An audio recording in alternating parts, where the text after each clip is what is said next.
savez, cette année, j'ai entrepris de revenir sur les 100 comics qui méritent de figurer dans votre bibliothèque, dans votre collection. Les 100 meilleurs comics de l'histoire, les 100 comics incontournables qu'il faut avoir lus et qu'il faut avoir dans sa collection. Et après avoir décidé de prendre un chemin qui tous les jours change, puisque au fil de mes lectures, puisque c'est ça aussi le principe de ces émissions, c'est de relire les livres avant de vous en parler, eh bien j'ai décidé de prendre des chemins et de suivre un certain fil rouge. Et du coup, en partant de Batman un long Halloween, que je voulais relire et que je voulais mettre dans cette sélection, que j'ai adoré et dévoré, eh bien j'ai lu tout naturellement la suite, Amère Victoire, puis Catwoman à Rome, qui est l'extension de ces deux séries.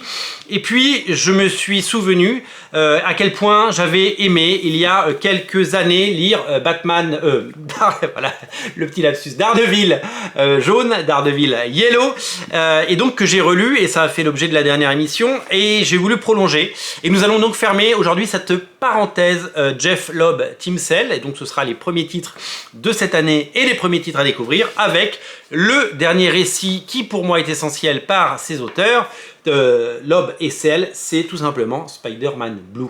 Alors les auteurs, ils ont fait d'autres choses depuis. Avant de parler de Spider-Man Blue, je voulais revenir sur le reste de leur carrière, puisque ils ont d'abord fait tout de suite après Spider-Man Blue un Hulk Grey, un Hulk gris, qui ressort en must-have chez Panini, donc qui ne sera pas dans la même collection que ces deux-là, qui étaient à bas prix, vous savez, à 5,99 € et qui ne sont quasiment plus commercialisés. Donc aujourd'hui, on ne trouve plus Daredevil jaune et Spider-Man Blue, ce qui est bien dommage. Pour moi, le meilleur, ils ont fait 4 couleurs, hein. Il y a aussi Captain America White. Alors Captain America White, c'est très très bizarre, puisque le premier numéro est sorti quelques mois après Hulk gris, et puis après plus rien. Je crois que d'ailleurs c'était l'épisode 0 qui était sorti.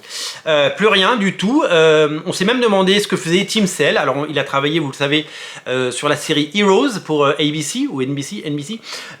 Et il a également il a fait beaucoup d'illustrations, beaucoup de couvertures et de choses comme ça. Il s'est un petit peu détaché du comics mensuel, du flux, vous savez, de sortie, parce qu'il a pris de la hauteur, évidemment. C'est devenu un auteur important et j'espère qu'il a touché des droits d'auteur sur ce qu'il a fait. Et donc Captain America White a pendant très longtemps été abandonné, puis c'est ressorti il y a quelques années. Ils les ont tous sortis d'un coup, et puis c'est sorti en version française, je crois d'ailleurs, ce qui fait que il y avait plus la même magie. D'autant que, voilà, c'est là où je voulais en venir, autant j'ai adoré Daredevil jaune, autant j'ai adoré Spider-Man Blue, et on va en parler, autant j'ai un peu moins aimé, alors faut que je les relise. Peut-être que dans la 63e émission, je reviendrai sur Hulk gris, que je vais relire à sa ressortie en version française, parce que l'impression c'était qu'on était allé au bout du concept. Voilà, on était allé au bout du concept. Dans Daredevil jaune, Matt Murdock écrit à Karen Page l'amour de sa vie. Dans Spider-Man Blue, Peter Parker envoie un message vocal sur un magnétophone.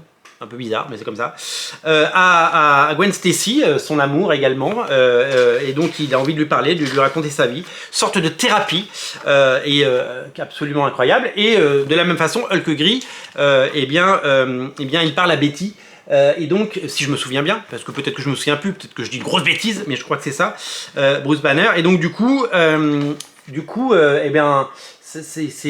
trouvé qu'à l'époque le concept était un petit peu, voilà, c'était passé. Autant les deux sont géniaux et je vous les recommanderai toujours, et je suis très fier de les mettre dans ma sélection des 100 titres, mais les deux suivants, voilà, sont pour moi, Hulk gris et Captain America White, un peu moins bons, voilà, même si ces auteurs sont légendaires et que j'adore l'écriture de Jeff Lobb et que j'adore Tim Sale plus que tout, vous le savez. Alors, on va parler de Spider-Man Blue. Je vous ai parlé du concept, c'est un peu le même que sur Daredevil jaune. Alors la particularité de ce récit, elle est double, c'est que d'abord donc ça fait partie des 4 chapitres faits chez Marvel avec 4 couleurs, et que Tim Sale était daltonien. Et donc du coup il ne voyait pas le beau rendu, et il a jamais vu les 4 couleurs. Peut-être pour Hulk gris ça s'est un petit peu mieux passé pour lui, mais voilà. Alors l'idée c'est quoi? C'est de marcher le long de Memory Lane, d'ouvrir le cartable aux souvenirs, d'aller titiller les lecteurs de toujours et de leur proposer un récit poignant avec énormément d'émotions et beaucoup d'amour. Jeff Loeb, il écrit avec le cœur. Il écrit vraiment avec le cœur et on sent la passion, on sent l'amour qu'il a des héros, on sent qu'il a l'amour qu'il a des personnages et on sent que il est également touché par la vie ou la mort de certains personnages et il rigole pas avec ça. C'est quelqu'un qui a connu un drame personnel dans ces années-là, j'ai pas la date exacte, puisque malheureusement son fils Sam est décédé, il avait 17 ou 18 ans, d'un cancer, d'une saloperie de cancer, et ça a été pour lui un game changer, c'est-à-dire que on le voit dans son écriture, dans ce qu'il a fait après. Ça a tout bouleversé. Je peux imaginer la détresse et la douleur d'un père qui perd son fils, qui adorait les comics, qui avait coécrit un épisode de Batman Superman avec lui. Et donc voilà, donc il y avait véritablement, il y a toujours ces thèmes de la famille, de l'amour et de l'amour éternel dans ces récits. Et moi, derrière ce côté un peu bourru, eh ben, je suis très sensible à ça, voilà. Je suis vraiment très sensible et c'est des choses qui me plaisent. C'est pour ça que j'ai adoré ces deux récits et c'est pour ça qu'ils m'ont particulièrement touché parce qu'il est question de vie et de mort et d'être aimé et qu'on a tous été touchés par des choses comme ça dans notre vie, malheureusement, mais c'est comme ça. Qu'est-ce que je peux dire sur Spider-Man Blue ? Eh bien, tout simplement que, d'abord, le dessin de Tim Sale, à chaque projet, on monte une marche, quoi. C'est depuis Batman. Bon, il a fait des choses avant, il a fait du Deathblow évidemment, mais de Batman, Un An Halloween, Amère Victoire, Catwoman à Rome, alors Catwoman à Rome ça a été fait après, mais Spider-Man Blue, Daredevil jaune, Hulk gris, à chaque étape il monte une marche et à chaque étape c'est de mieux en mieux. Ce récit, il est fait pour les amoureux de Peter Parker, il est fait pour ceux qui ont aimé la période John Romita Jr., Jill Kane, et puis il est pour ceux qui se sont jamais remis de la mort de Gwen Stacy. Alors, Gwen Stacy, depuis 10 ans chez Marvel, ils en font n'importe quoi, avec le multivers, avec Spider-Gwen, avec les clones, avec... il y a eu des choses faites et pas faites, il y a eu des choses assez catastrophiques. Mais le personnage, il a une cote d'amour, le personnage de Gwen Stacy, le personnage original de Gwen Stacy, on peut pas, voilà, elle a été un peu dénaturée par la suite parce que les scénaristes n'avaient pas d'idée et que les éditeurs voulaient absolument faire le buzz, mais le personnage, il a ce côté sacré, si vous voulez, véritablement, et voilà, et donc je pense que Tim Sale a voulu rendre hommage non seulement au dessin de John Romita, le père, hein, pas le fils, et aussi celui de Jill Kane, parce qu'on voit dans les acrobaties de Peter Parker et dans la beauté de Gwen Stacy que il se passe quelque chose, quoi. Voilà, quand on voit ce swinging Spider-Man, on se dit qu'il y a une véritable filiation et il a voulu faire un hommage. Mais c'est pas qu'un simple hommage. C'est pas qu'un simple hommage, c'est une lettre d'amour aux comics, c'est une lettre d'amour à une époque, c'est une lettre d'amour à aussi Mary Jane, puisque c'est aussi un des personnages principaux de ce récit, et c'est surtout une lettre d'amour à Spider-Man, puisque ce récit eh bien, reprend tous les éléments, prend un peu le prétexte d'une histoire qui finalement...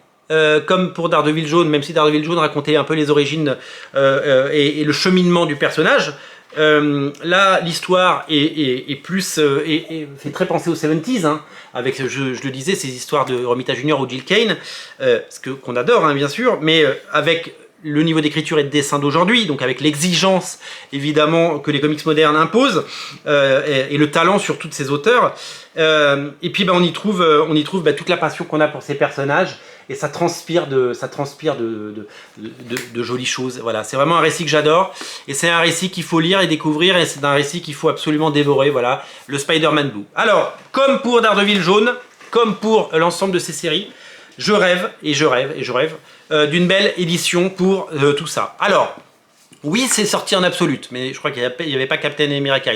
Captain America, oui. C'est sorti en Icons également, avec, je crois, la série. Mais pourquoi Panini ne fait pas de beaux livres? Je n'appellerais même pas ça des Deluxe. On a grandi, il faudrait prendre le format Delcourt. On prend le format Delcourt, on prend le format des Reckless, on prend le format des Invincibles en intégrale, on prend le format de Criminal, on prend le format des Criminal intégral, bien sûr, on prend le format de tous ces récits, ce format-là, voilà, le format de Noctera, par exemple, que j'ai sous la main. Hop, on agrandit un peu, on en fait un beau livre, et on sort les 4 bouquins. Pourquoi un éditeur comme Panini n'a pas en fond, ce qu'on appelle le fond, eh bien, tout le temps, ces bouquins disponibles. Ça fait partie des choses qu'il faut avoir. Ça fait partie de ces classiques. Et ça fait partie des choses qu'il faudrait qu'ils soient proposées. Il faudrait une collection. Alors, vous allez dire encore une collection chez Panini, mais il faudrait une collection de classiques. Donc, avec des bouquins à 15 ou 20 balles, voilà, de toute façon ça coûte ce que ça coûte, mais qu'ils soient toujours disponibles. Il faut que ces bouquins soient disponibles. Il faut que ces bouquins aient de belles éditions. Je pense à d'autres livres, ça fait des années, j'avais proposé la question à Panini il y a quelques années, je m'étais fait envoyer paître.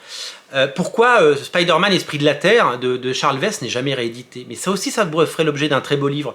Voilà, je pense qu'on pourrait avoir une collection de livres comme ça, la collection de toujours, la collection des 100 Panini, parce que moi je vais pas faire 100 Panini, hein, je vais m'y mixer avec différents éditeurs dans ma sélection de 100, mais il pourrait y avoir 100 classiques. Alors oui, il y a les must-have, mais les must-have c'est des collections avec un énorme bandeau à 15 balles ou 15 ou 16 balles, ça monte maintenant jusqu'à 17-20. Pourquoi on n'a pas des beaux livres qu'on garde, qu'on offre et dont on est fier? Eh bien, je lance le pavé dans la mare, Panini. Pour l'heure, mon cycle Jeff Lobb Team Cell se termine. On reparlera de Jeff Lobb dans d'autres émissions parce que j'ai noté plein de titres de Jeff Lobb que je veux relire et que je veux vous présenter. Et voilà mes deux préférés. Et je prendrai Hulk Grey, je crois que c'est la semaine prochaine qu'il arrive. Je le prendrai et je le relirai avec un œil neuf parce que j'ai grandi, j'ai changé, je suis un nouvel homme. Bientôt 50 ans, pas tout de suite, mais quand même. Et du coup, je regarderai à nouveau ce Hulk Grey parce que je pense que ça vaut le coup d'œil. Voilà pour tous ces récits, pour ma bibliothèque idéale. Merci de suivre ces émissions, merci d'être nombreux à les regarder. Et tant que vous les regarderez, je continuerai à les faire. Salut!